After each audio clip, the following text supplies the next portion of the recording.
Ngayon, ay ipapahatid ko muna sa inyo itong isang katotohanan tungkol naman kay Erwin Tulfo. By the way, itong isang katotohanan na ito ay ito'y nagpapatunay lamang na hindi po sila karapat-dapat na maging senador. Una, base sa aking dokumentado na pagsampa ng reklamo laban sa kanya, siya po ay Amerikano, hindi siya po Pilipino. So, tinraidor niya, pinakamababa ang sabihin, tinraidor niyang Pilipinas nung nagsilbi siya bilang sundalo ng Amerika mula noong 1988 hanggang 1996. Lumaban yan para sa Amerika noong 1991 laban kay Saddam Hussein doon sa Iraq. So, paano mo gagawing senador yung isang tao na nanumpa sa military ng US na ay nabibigyan, magtitiwala, manatili kang manata ka sa Amerika. Loyal allegiance, no? Loyalty mo sa Amerika, tapos tatakbo ka ngayon. Tapos meron kang passport, inamin mo naman ang passport na hinahawakan mo, ginamit mo ay US passport, dangan nga lamang nakapangalan sa ibang tao daw kuno na si Erich Sylvester Tulfo. Pero ikaw rin yun, ginamit mo lang yun, piniki mo lang pangalan. So it is therefore not another person but you. You and you and you alone. So ngayon, iniimbitahan ko yung lahat ng mga makaleni at lahat ng mga maka-DDS at siyempre pati na rin maka-BBM, makinig kayo kung dapat nyo bang iboto ito si Erwin Tulfo sa alyansa na traidor, tinraidor nga si Duterte. Lalo pa si Bongbong, tatraidoran din yan. O, inom muna tayo. Ito po, pakinggan niyo po kung ano mga sinasabi ni Erwin Tulfo na unang-una, hindi naman siya nakagraduate ng college. Sino pang paano gagawa ng batas? Gagawa siya ng batas, iaasa sa abogado, kukuha siya ng maraming abogado. Ngayon, hindi naman abogado ang bumubuto pag magbuto-butuhan sa batas. Hindi naman ang abogado nakipagdebate pagdating sa pagdebate kung ano yung sa batas. Kaya nga, wala rin kwenta po, pag iboto niya yan, wala po siyang alam patungkol sa paggawa ng batas. Pruweba number 1. Si Rapi Tulfo ay gumawa ng batas na tinatawag na Magna Carta for Seafarer. Akalain mo ba naman na mas pabor pa sa mga may-ari ng barko ang batas na yun? Pangalawa, nilagay niya sa batas na yung mga seamen ay pinipirsa na ang sweldo ng mga seamen na sasakay sa barko 80%, halimbawa 100,000 ang sweldo ng seamen. 80,000 ay direkta makapunta sa kanilang kanyang asawa. So 20,000 na naman titira sa kanila. Magagamit ba nila yon? Silang nagtatrabaho? Tama ba yun sa pangangailangan nila sa barko? Yan po, ang karamihang apektado na seamen yung mababang rangko, yung kasama na yung mga seamen na nasa kusina, mga mess mariners. Mabuti na lang mga seamen na mataas ang rangko. Yung mga first mate or chief mate or mga chief engineer ay mga kapitan. Yan po ang karakas ng mga yan, ng mga Tulfo na yan. Kunwari magaling.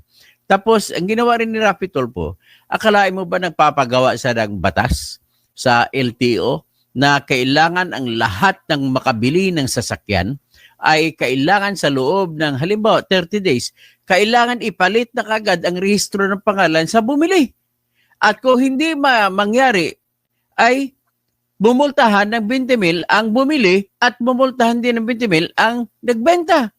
Ano mangyari? Halimbawa, bibili ako ng motor na second hand, 15,000. Tapos pag hindi ko magawa, ay mumultahan ako ng 20,000. Mas malaki pang multa kaysa presyo ng motor na binili ko.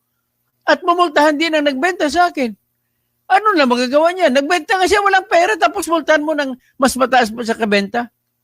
Anong klaseng senador? Ang style nyo lang para naluko nyo pong tao sa tinatag nyo ng Tulfo brand of justice na mabilis sa aksyon, may complaint, tira kagad, yan ang inyong dinadala. Pero ladies and gentlemen, yung ginagawa nyo ay mga palamuti na panluloko. sa mga Pilipino. At hindi naman lahat pinipili nyo lang ang inyong aksyonan.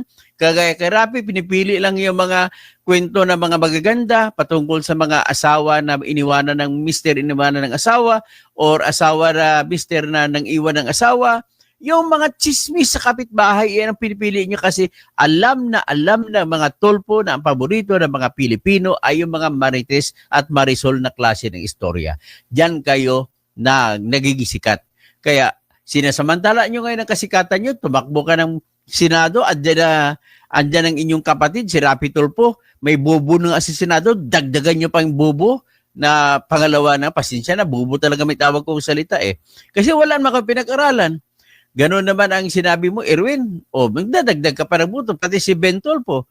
Ngayon, ang isa sa mga rason kung bakit ko hiningi i-disqualify sila sa COMELEC sa eleksyon na to, dahil po hindi nila maibigay ang kanilang, wala silang educational qualification para manilbihan na magiging at most efficient ang kanilang serbisyo. Paano ka maging at mostly efficient bilang senador kung hindi ka nag-aral sa principles of law? Di naman kailangan maging abogado ka. Importante lang na pag-aralan mo principles of law, principles of lawmaking, at mga prinsipyo kung ano ang mga economics na mga batas na dapat ipasa para uunlad ang bansa. Kung ano ang klase ng mga labor laws ang ilalabas para gumanda ang takbo ng buhay ng mga trabahante sa isang mga lugar na paggawaan o kung ano man. Wala ka nga alam kung ano ang ibig sabihin ng inflation. Wala ka nga alam kung ano ibig sabihin ng GDP. Wala ka nga alam kung ano pang ibig sabihin ng kung anong pagpatayo ng mga factory na sponsored ng government para dumami ang trabaho. Hindi mo alam yan. Ang alam mo lang ay mangutong. Sabi ni Ning Santos, nangugutong lang kayo ng 600,000 a month dyan sa customs. Kasama mo si Erwin, si Ben, si Rapi, saka si Ramon Tulfo. At saka tinuturo ka sa akin ang aking source na tumatanggap ka ng 2 milyon kay Cesar Cambaw, 2 milyon din si Ben Tulfo, 2 milyon din si Rapi Tulfo, 2 milyon din si Ramon Tulfo. Yan po ay binibigay para protection sa kanilang STL na dati Huete, ngayon STL. Si Cesar Cambaw po ay mister siya ng mayor sa Bayambang, Pangasinan. So yan lang muna sabi ko, ipakita ko ngayon yung kanyang pagsasalita laban sa mga Duterte. Pagkatapos matunghayan nyo ang mga salita no kanyang parang dinidiyos ang mga Duterte. So diyan mapakita nyo kung gaano siya ka-traidor. Kaya kuidaw ka Bongbong Marcos at ikaw Romualdez, kuidaw kayo kasi titirahin ka nito Romualdez. Ibis ikaw ang tatakbo na presidente sa 2028 ay si Rapi Tulfo. Ito patakbohin nila laban sa iyo. Okay? Ito. Po natin ngayon dito, Governor Guico po ng lalawigan ng Pangasinan. Gayon din po kay na Manay Gina de Venecia, Congresswoman Rachel Arenas, Congressman Marco Wangco, Congressman Estrella, at kay Mayor Belen at sa mga local government officials po natin. Palakpakan po natin. Yan siya. Mayor Belen, salamat po sa napakagandang hindi naman masigasig ang palakpak eh. Hindi naman Hindi po tayo naobliga lang mga Pangasinense dyan dumalo ng rally ninyo sa Pangasinan. Naiinitan sa labas. Narito po tayo lahat sa loob. Salamat po. Thank you sa proyekto na ito. Yung mga kasama niya, puro lahat po ang kandidato ng alyansa. Puro po mga ex-recycled, ex-Senator Soto, ex-Senator Lacson. Mga naging senador na kayo, wala man lang kayo nagawang maganda. Tapos mangangako pa kayo na kung ano pa. Kasama din dyan, ang pinaka-okay lang sa kanila dyan, si Abalos. At sa akin lang yun. Lahat sila dyan, mga political dynasty. Si Pia, si Abi, Binay, dinastiya yan. Si Cayetano, dinastiya yan. Si Villar, dinastiya yan. Pero umalis na ata si Pia at saka si Villar sa grupo nila. So, siyam na lang sila. Yan po ang katotohanan. Tapos si Tol Tolentino, isang traidor dito kay Duterte. Nanalo lang ito nakarang eleksyon dahil kay Duterte. Ngayon, kumukontra kay Duterte, gumagamit ng China card. Bakit? I-release mo ngayon na mayroong isang Infinitus na nagtatrabaho bilang troll farms ng China. Wala ka namang ebidensya. Tol-Tolentino, kwento ka lang para lang ma-uplift ang paniniwala nyo kasi pag pinalabas mo, kinukontra mo China, maraming buboto sa'yo. Ito lang po masasabi ko. Ito lang masasabi ko. Sa Luzon, maraming malamang manalo kayo. Pero sa Visayas at Mindanao, talo po kayo lahat. Yan lang po masasabi ko. O, pakinggan natin si Erwin Tolpo na tinraidor si Duterte. O, kayo mga DDS, huwag nyo na iboto to. Kayo makalini, huwag nyo iboto to. May tatanong lamang po ako, pagod na ba po kayo sa pinagagawa ng China? O, yan ha. Pagod na kayo sa ginagawa niya na gusto mong palitawin na si Duterte maka-China. Utos sa inyo yan ng inyong campaign manager na si BBM na tirahin ng China. Pero si BBM, ang dami-daming China na pumasok dito. Bakit nyo pinapapasok pilit ang mga lahat ng goods from China? Kunwari pa kayo anti-China. Doon na kayo umaaway sa Philippines. Pero ang katotohanan, ang lahat ng goods dito na pinayagan ninyo ay China pa rin mga binebenta. Kakahiya kayo. Hindi po ba magkasya ang inyong sahod? Wala pong trabaho. O ngayon, natatanong ka, hindi kasya yung sahod, nagtatrabaho. Sino bang may kasalanan ng mga senador? Di ba yung mga dating senador? Yung mga nakaupo ngayon at sa mga dating nakaupo, bakit maliit ang sahod nila? Kasi kayo rin ang mga senador. Ikaw naging congressman ka. Hanap buhay.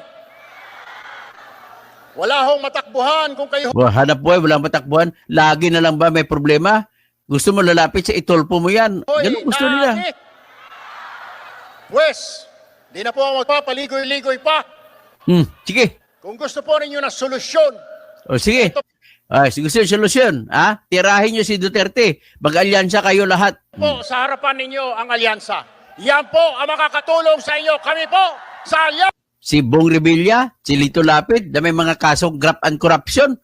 Iboboto? Paano ba maibibigay nyo maganda sa Pilipino? Ang sagot sa problema ninyo. Ako po si Erwin Tulfo, number 63 po sa Balota. Magandang hapon sa inyo. Ibasura nyo na yan, mga DDS at saka mga Pinklawan.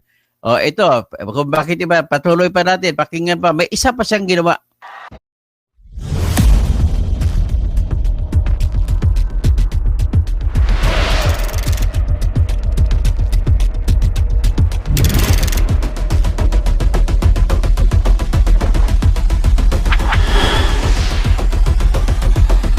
May isa pa siyang ginawa. Are you still planning to be top one? I'm happy where I'm at right now. Papasalamat natin sa mga kababayan natin. Happy daw siya kahit hindi siya top 1. Ay, hindi po ako naniniwala sa survey na totoo yan. Maari lang yan kung survey lang sa Luzon. Pero pag Visayas Mindanao, talo po kayo lahat. Where actually for several months naging number 1 tayo. Pero it doesn't matter anymore. Nag-number 1 din sa mga DDS. Wag nyo na iboto to. Ibunyog nyo na lang. Why do we have to gun for top 1, di ba? Ang importante, kung you will perform in the Senate. Nakakahiya naman, top 1 ka pero wala kang... Anong perform? Tinitira mo pa si Bongo?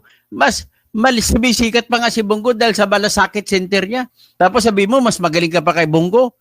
Bahiya ka naman. Performance. Saka sabihin na sayang lang yung boto namin. So, ayaw ko sabihin noon. I will just show them how... How will you show? You do not even graduate from college. You do not even know the laws. Hindi mo pa alam ang tungkol sa economics. Kailangan ng Pilipinas ng economics na expert para maging maganda ang takbo ng ekonomiya natin. Yung bumoto sa atin na hindi po At kailangan din ng bansa natin ng magaling na tutok sa agrikultura kasi yan lamang ang totoong solusyon sa problema sa ating pagkain. Hindi yung import ng bigas. At ayuda kayo para bababa ng 20 pesos per kilo. Sayang yung boto nila. Pero it doesn't matter anymore. 1, 2, 3. Basta pumasok ka doon. What is important is pumasok ka doon, magawa mo yung mga dapat mong gawin, yung mga laws. Nako, kayo mga BBM, hinihingkayat ko kayo, huwag niyo iboto ito, tatraidorin si BBM nito, tsaka si Romualdez, tatraidorin nito kasi patakboy nila sa 2020 si Rapi Tulfo, hindi si Romualdez. Nag-ikot po tayo sa buong Pilipinas and I heard what the people are saying They want to address the problem in our food security, prices. Tika mo na paano ka ba naging number 1 nung nakaraan? Naging number 3 kayo, number 2 ka ngayon. Sa Okta Research, sa Publicus Asia, sa Tangeray, sa Pulse Asia, sa SWS, WR Numero. Ay nako, hindi po ako niniwala sa mga survey na yan. Kasi bakit? Ang Kalye survey po hanggang sa ngayon nagpapakita po basta sa Luzon area mas lamang po ang Team Duterte. Yan po, tandaan niyo, akala niyo mananalo kayo sa Luzon. Sa Luzon, magugulat kayo, lalo na sa Cordillera region. Mga taga Cordillera ay mas marami po ang maka-Duterte dyan. Problem sa health, kulang pa daw yung ginagawa ng PhilHealth. Kailangan lang mas mataas na sasagutin ng PhilHealth. Education, kulang pa rin yung mga... Sino ba nagtanggal ng pera sa PhilHealth? Di ba si BBM tsaka si Ralph Ricto? Tapos ikaw hindi ka sabigaw laban sa pagtanggal? Anong klase itong... ano bang agenda mo ngayon para mapaganda mo kalusugan ng tao? Sige nga, wala ka namang alam eh. Classrooms, and then address Classrooms. Paano mapataas mo ang edukasyon sa Pilipinas? Hindi ka nga nakagraduate ng college. Tapos may gana ka pa magsabi na papagandahin mong edukasyon sa bansa. Inaantay yung mga kabayan natin. And we not only we will, but we must deliver kasi yun ang hinihingi ng mga Ano kabayan. i-deliver mo? I-deliver mo yung style mo, mangutong ka, ACDC, attack, collect, and defend, collect. The last 3 weeks, knowing that you're somewhat in a fairly safe spot. Number 2 na kayo, sir. How will that affect your campaign? Well, tuloy-tuloy lang naman yung gagawin natin na Tuloy-tuloy gagawin. Anong gagawin mo? pareho pa rin yung platform natin, yung mga papakinggan natin yung kailangan nila, and then we will bring it to the Senate, we will file bills actually. Hanggang dyan lang. Hindi ka nga marunong gumawa ng bill eh. Ipagawa mo lang sa mga abogado eh. Tapos hindi naman ang abogado magbuboto, hindi naman ang abogado mo makipagdebate. Ikaw pa rin. Kakahiya. Para ka na rin kay Ruben Padilla, I move. Ganon din si Lito Lapid. Ginagawa nilang OJT na training, ha? Kami ng Bong Revilla, yung Senado.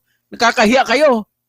Sa first day ko pa nga lang, we already have plans na kung ano mga bills na ito, yung standardization ng salaries ng barangay captains and barangay officials hanggang sa health workers. Well, mabubudol ka na naman eh. Yung review ng rice tarification law. Oh, Kung ako nga, review ng rice tarification law. Andun ang kuya mo, bakit hindi nyo ginawa? Biniblame ninyo yung rice tarification law. Bakit hindi nyo, hindi nyo inamyendahan? Hindi. Ikaw, congressman ka. May karapatan ka magbago ng rice tarification law. Bakit hindi mo ginawa? Sige nga. review, basura na yung rice tarification law, but it's so useless. Useless. Bakit hindi mo binasura? Congressman ka ngayon, tandaan mo. FWs natin, but we'll have to look for funds na gawin na libre, sagutin na ng PhilHealth, yung hospitalization ng mga OFWs and their immediate family ng PhilHealth because of what they've been doing. Dapat ibasura ka na ng DDS, Makaleni, at Maka-BBM. Sa parte naman ni BBM, siguradong tatraidorin nyo si BBM sa darating na 2028 na eleksyon.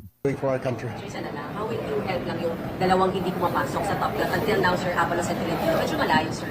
Well, we will, kaya nga kasama namin lagi, and I've been telling mga nakakausap ko ng mga LGUs, ng mga mayors on the side, na baka pwedeng bitbitin na rin natin, isama nyo na po si sila Benhar and then si Senator Tolentino. Sabi ko kasi they're lagging behind. Ang yabang mo, they're lagging behind.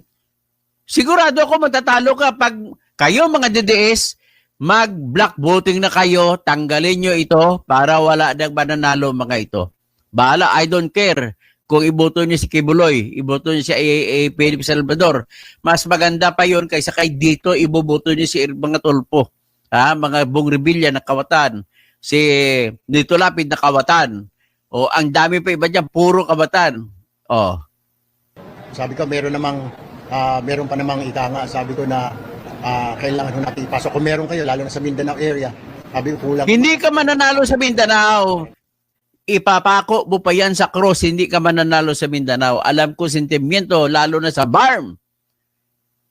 Tandaan nyo, ang pinapasalamatan ng mga Muslim sa BARM ay dahil kay Duterte na pabilis ang paggawa ng Bangsa Moro Autonomous Region. Ganun po ang tandaan mo at hindi ka tutulungan doon. Opo. Sir, yung additional lang, yung endorsement as part of Lakas CND, yung endorsement po ni Speaker Romualdez kahapon, ano po yung pinanggagalingan? Kasi nasabay siya nitong nagtataasan ng ibang candidates, In-endorse na siya ni Speaker Romualdez, I won. ibang partido. Are we somehow worried po sa ano, or ito ay ano lang, talagang meeting assembly lang? It was a meeting assembly of Lakas members. Member ako ng Lakas. You know, Oh, hindi ako tama attend. ka, Palyarod. Yung mga rock netting na yan, yung pinagkikitaan ng mga team Romualdez dyan. Mula Apari hanggang Tawi-Tawi. Pero normal yun dahil siya yung presidente ng Lakas.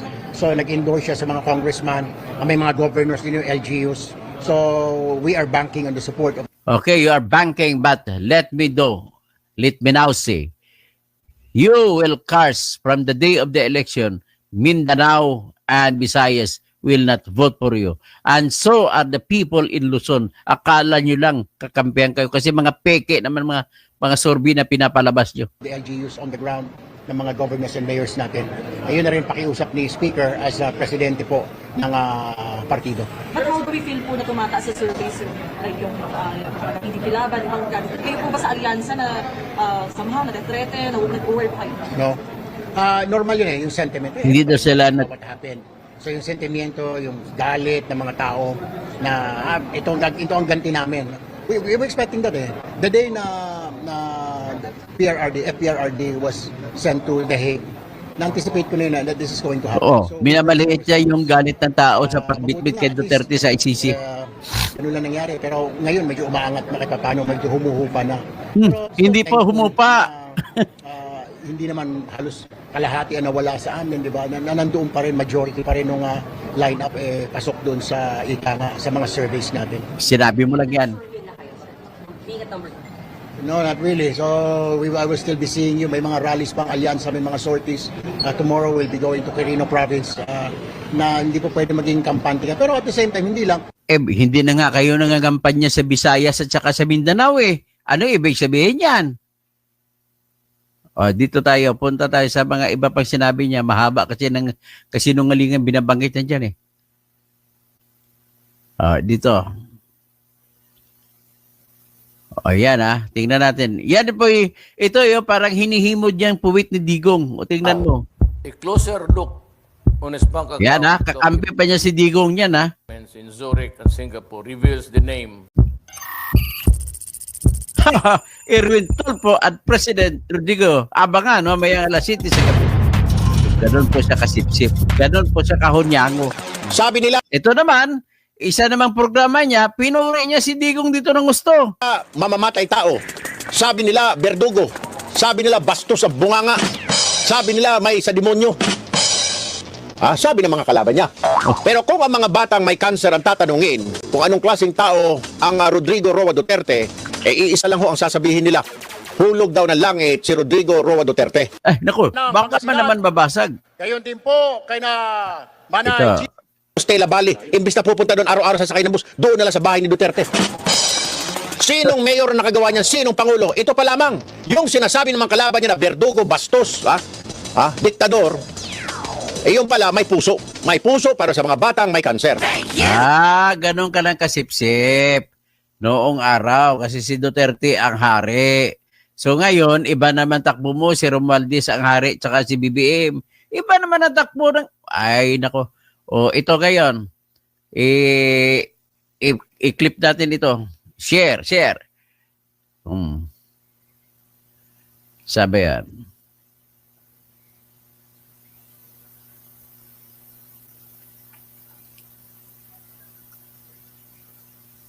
Ito, pakinggan nyo mga makaleni. Pakinggan nyo kung paano niya winasak ang puri ni Madam Leni dito.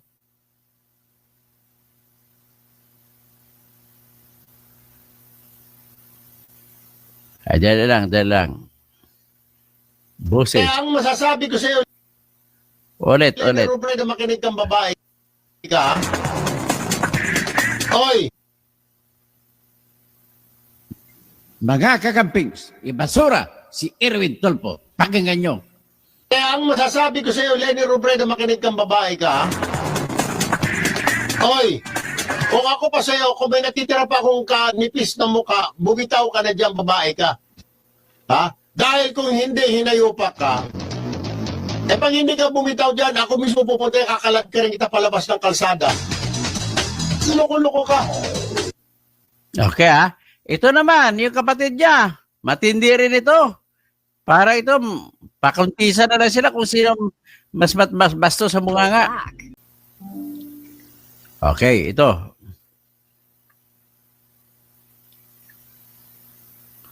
Share natin yung si Erwin naman, si Ben Tulfo naman. Tingnan nyo kung gaano kagaling yan.